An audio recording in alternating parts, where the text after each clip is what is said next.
வணக்கம் நண்பர்களே. அடடா! இந்த விஷயம் புதுசா இருக்கப்பா அப்படின்னு நான் நெனச்ச மாரி உங்களுக்கும் தோணுதா? இந்த விஷயம் உங்களுக்கு தான். நம்ம ஆளக்கூடிய தலைவர்கள் என்னென்ன படிச்சிருக்காங்க அப்படிங்கிற வரிசையில நாம பார்க்க வேண்டிய அடுத்த தலைவர் யாருன்னா இபிஎஸ் அப்படின்னு சொல்லக்கூடிய எடப்பாடி கே பழனிசாமி. இவர் யாருன்னா வந்து தமிழ்நாட்டோட முன்னாள் முதலமைச்சராக இருந்திருக்காரு. இவர் ஏடிஎம்கே கட்சியுடைய பொதுச் செயலாளர் இப்ப இருந்து வர்றாரு. ஏடிஎம்கே கட்சி பல பிரச்சனைகளுக்கு அப்புறம் பொதுச் செயலாளர் ஆனது. அதெல்லாம் அரசியல் பிரச்சனை, அது நமக்கு தேவையில்லை. சரி, இவர் என்ன படிச்சிருக்காரு அப்படின்னு தேடும்போது நான் பார்த்த வர இவர் பண்ண சாதனைகள் என்ன அப்படின்னு சொல்லி ஒரு ஸ்கூல் மாணவர்கள் கேட்டா இவர் தான் எனக்கு வந்து கொரோனா டைம்ல பாஸ்லாம் போட்டார் அப்படின்னு சொல்லுவாங்க. ஆனா இவர் எதுல பாஸ் ஆயிருக்கு அப்படின்னு பார்க்கும்போது தான் தெரிஞ்சு இவர் பிஎஸ்சியில பாஸ் ஆயிருக்காரா அப்படின்னு பார்த்தா இல்லைங்க. இவர் தான் வந்து தமிழக தலைவர்களே குறைஞ்சபட்ச தலைவர்களா இருக்காங்க.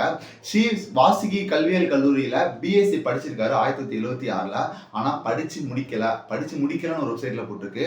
அந்த படிச்சதை இன்னும் தேர்ச்சி பெறவில்லை, அப்படி ஃபெயில் ஆயிட்டாரு அப்படின்னு போட்டுருக்கு. இதெல்லாம் வச்சு கால்குலேட் பண்ணி பார்க்கும்போது அவருடைய அதிகபட்ச படிப்பு வெறும் 12th பாஸ் தான். இதனாலதான் இன்னும் தெரியல கொரோனா டைம்ல எல்லாருக்கும் ஆல் பாஸ் கொடுத்து ஆல் பாஸ் பழனிசாமி ஆயிட்டாரு.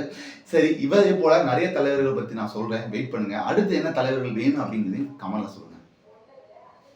நம்பி வாங்க, சந்தோஷமா போங்க.